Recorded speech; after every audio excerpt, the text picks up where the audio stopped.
आज 9/4/2025 की बाबा की मुरली का सार देखेंगे। बाबा कहते हैं, मीठे बच्चे, हर एक की नब्ज देख, पहले उसे अल्फ का निश्चय कराओ, फिर आगे बढ़ो। अल्फ के निश्चय बिना ज्ञान देना टाइम वेस्ट करना है। तो नब्ज देखना अर्थात कि बाहरी रूप से तो हम देख सकते हैं कि हम जब उन्हें बाबा का परिचय देते हैं या ज्ञान देते हैं तो कहीं वो आगे पीछे या उधर उधर देखते हैं या क्या। दूसरा जो है, जितना जितना हमारी जो है बुद्धि की लाइन उस अल्फ के साथ, बाबा के साथ क्लियर होगी तो हमें उसकी टचिंग होगी।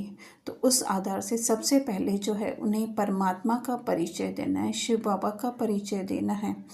अगर उनको परमात्मा पे निश्चय होता है तो ही बाबा बोल रहे हैं कि उनको फिर आगे दूसरे चित्रों पर हमें समझाना है, नहीं तो टाइम वेस्ट होगा। अर्थात कि वो इन बातों को ग्रहण नहीं कर पाएगा और जो है हमारा भी टाइम वेस्ट होगा। फिर बाबा प्रश्न पूछ रहे हैं, कौन सा मुख्य एक पुरुषार्थ स्कॉलरशिप लेने का अधिकारी बना देता है? उत्तर है अंतर्मुखता का।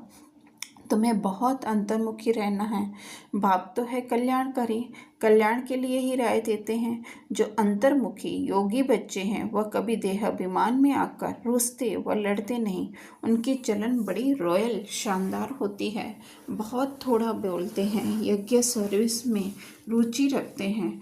वह ज्ञान की ज़्यादा टिक टिक नहीं करते, याद में रहकर सर्विस करते हैं, क्योंकि यह ज्ञान ही जो है वो पूरा अंतर्मुखी होने का है, अंदर का ज्ञान है, बाहर का ज्ञान नहीं है। तो इसके लिए जो है इस पढ़ाई में सबसे ज़्यादा ज़रूरत है अपने अंदर जाने की, क्योंकि बाहर जो दुनिया है वो बुद्धि को भटकाने वाली है और अंदर की दुनिया जो है वही जो है हमें एकाग्रचित करने वाली है। तो स्कॉलरशिप में लेने का अर्थ है हमारी आत्मिक स्थिति कितनी मजबूत बनती जाती है, क्योंकि ये पढ़ाई ही किसकी है? हमारी आत्मिक स्थिति के बनाने की है ना। इस आत्मिक स्थिति से ही जो है हम दुनिया की सारी वस्तुओं को प्राप्त कर सकते हैं। जैसे इस स्थूल दुनिया में अगर हम देखते हैं तो हर चीज़ प्राप्त करने के लिए हमें धन चाहिए होता है। धन के आधार से हम कुछ भी जो है वो खरीद सकते हैं। उसी तरह से नई दुनिया स्वर्ग सतयुग में जो है वो धन की तो बात ही नहीं होगी। प्रकृति जो है हमारी दासी होगी, तो वो किस आधार पर होगी? जितना जितना हमारी आत्मिक स्थिति मजबूत होगी उतना ही जो है सब चीज़ वस्तु हमें ऑटोमेटिक कहने बिगर जो है वो प्राप्त होती जाएगी। तो वही बाबा कह रहे हैं कि स्कॉलरशिप लेने का है। तो उसके लिए कौन कौन सी बातें जो है हमें प्रत्यक्ष रूप से भी दिखाई देगी और हमें धारण भी करनी है। तो बाबा कह रहे हैं कि वो सदैव अपनी आत्मिक स्थिति में रहेंगे और देहाभिमान में आकर, अर्थात कि अपने रोल को नहीं देखेंगे या दूसरों के रोल को नहीं देखेंगे, क्योंकि सारी मुसीबत कहें या सारी हम कहें पढ़ाई नष्ट कहाँ पे होती है हमारी, दूसरों के हम देह को देखते हैं। तो बाबा कहते हैं उनकी चलन बड़ी रॉयल शानदार, अर्थात कि एक दिव्य गुणों वाली होगी। फिर बाबा कहते हैं बहुत थोड़ा बोलते हैं, यज्ञ सेवा में रुचि रखते हैं। तो ज़रूरी नहीं है कि वो बाहर की स्थूल सेवा करते हों, लेकिन आत्मिक स्थिति द्वारा जो है वो दूसरों को भी आत्मा देखते हैं, जिससे जो है वो सेवा ऑटोमेटिक होती है। ये भी बाबा कह रहे हैं ज्ञान की ज़्यादा टिक टिक नहीं करेंगे। तो हमें ये नहीं समझना है कि जो ज्ञान ज़्यादा सुनाते हैं वो स्कॉलरशिप लेने वाले होंगे, नहीं, लेकिन वो उस ज्ञान का जो है वो स्वरूप होंगे। धारणा योग में बहुत मेहनत है, ट्रायल करके देखना है कि कर्म में कितना समय बाप की याद रहती है। याद में रहने से ही कल्याण है। मीठे माशुक को बहुत प्यार से याद करना है, याद का चार्ट रखना है। तो हम मोटे मोटे रूप से तो ये समझते हैं कि हमने कितनी देर बैठ करके योग किया, लेकिन उससे वो ठीक है कि हमने बैठ करके, लेकिन योग में बैठे हुए भी हमको कितनी देह की बातें याद आई और कितना जो है हम उस आंतरिक स्थिति, आत्मिक स्थिति, मूल स्वरूप बाबा की स्थिति में रहें। तो वो तो हम चलते फिरते भी रह सकते, हाँ बैठना बहुत ज़रूरी है, लेकिन साथ साथ सारा दिन तो कोई नहीं बैठ सकता है ना। तो वो उसको हमने आत्मिक स्थिति को कितना कर्मों में लाया, कितना हम रोल से न्यारे होके कर्म किए, तो वो जो है हमें चार्ट रखना है। फिर दूसरा बहुत अच्छा बाबा पॉइंट्स बता रहे हैं, महीन बुद्धि से इस ड्रामा के राज को समझना है। यह बहुत बहुत कल्याणकारी ड्रामा है। हम जो बोलते हैं वह करते हैं, वह फिर 5000 वर्ष बाद रिपीट होगा। इसे यथार्थ समझ खुशी में रहना है। तो सबसे बड़ा ज्ञान तो जो है बाबा ने हमें ड्रामा का ही दिया है। हाँ, आत्मा का ज्ञान, परमात्मा का ज्ञान भी दिया है, वो भी बहुत ज़रूरी है, लेकिन वो ज्ञान तो फिर भी जो है वो दुनिया वाले फिर भी थोड़ा बहुत 5, 10, 50% तक आत्मा परमात्मा के बारे में जानते हैं।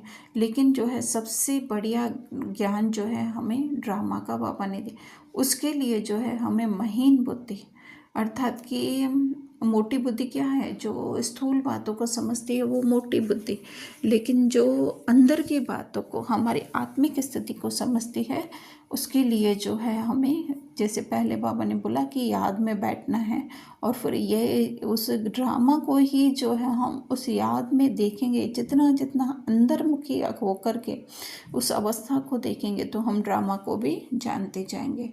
फिर वरदान दे रहे हैं बाबा, अपने श्रेष्ठ जीवन द्वारा परमात्म ज्ञान का प्रत्यक्ष प्रूफ देने वाले माया प्रूफ ब।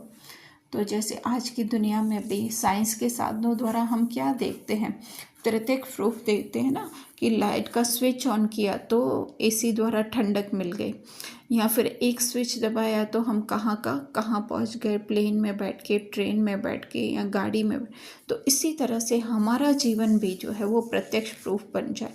तो वो कैसे बनेगा, तो बाबा ने कहा कि असंभव से संभव होने वाली बात, प्रवृत्ति में रहते पर वृत्ति में रहना, है ना।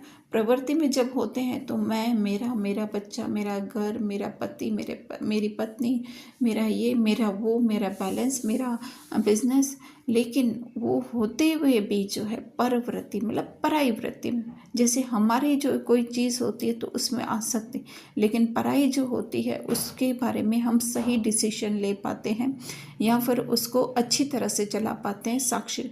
तो वही जो है वो परवृत्ति, मतलब देह, बाबा ने कहा देह और देह की दुनिया के संबंधों से पर रहना, निभाते हुए भी क्या करते हैं हम, उससे परे, है ना। जैसे हमारा नहीं है, पराया है, पर मतलब पराया है। तो बाबा ने कहा कि इसके लिए क्या करना है, शरीर की आंखों से पुरानी दुनिया की वस्तुओं को देखते हुए भी नहीं देखना, अर्थात संपूर्ण पवित्र जीवन में चलना। संपूर्ण पवित्र तो ब्रह्मचर्य तो है ही है, लेकिन उसके साथ साथ अपनापन मिटा देना, मेरापन मिटा देना, वो है जो है वो संपूर्ण पवित्रता है। उससे हम माया प्रूफ, है ना। तो माया आती ही कहाँ है, मैं और मेरे के रूप में ही आती है, चाहे मेरा विचार हो, मेरी सेवा हो, है ना, सबके रूप में जो है, जहाँ पे मैं लगा, जिस चीज़ वस्तु, जो विनाशी चीज़ वस्तुओं के साथ मैं लगा, वो माया है। तो हम ये जब पर और दूसरे का समझेंगे, पराया समझेंगे, तो माया प्रूफ बन जाएंगे।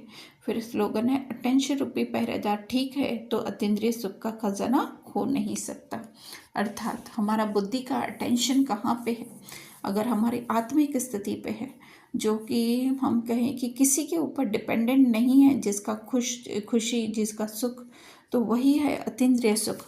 अगर हमारी आत्मिक स्थिति पे हमारा अटेंशन है तो हाँ, बाबा कह रहे हैं सुख का खजाना खो नहीं सकता, क्योंकि आत्मिक स्थिति तो कोई हमसे छीन नहीं सकता, है ना। यहाँ की चीज वस्तुएं, जो इंद्रियों की चीज वस्तुएं सुख देती है, वो तो कोई छीन सकता है, लेकिन आत्मिक स्थिति तो कोई छीन नहीं सकता। तो उसी के लिए बाबा कह रहे हैं। अच्छा,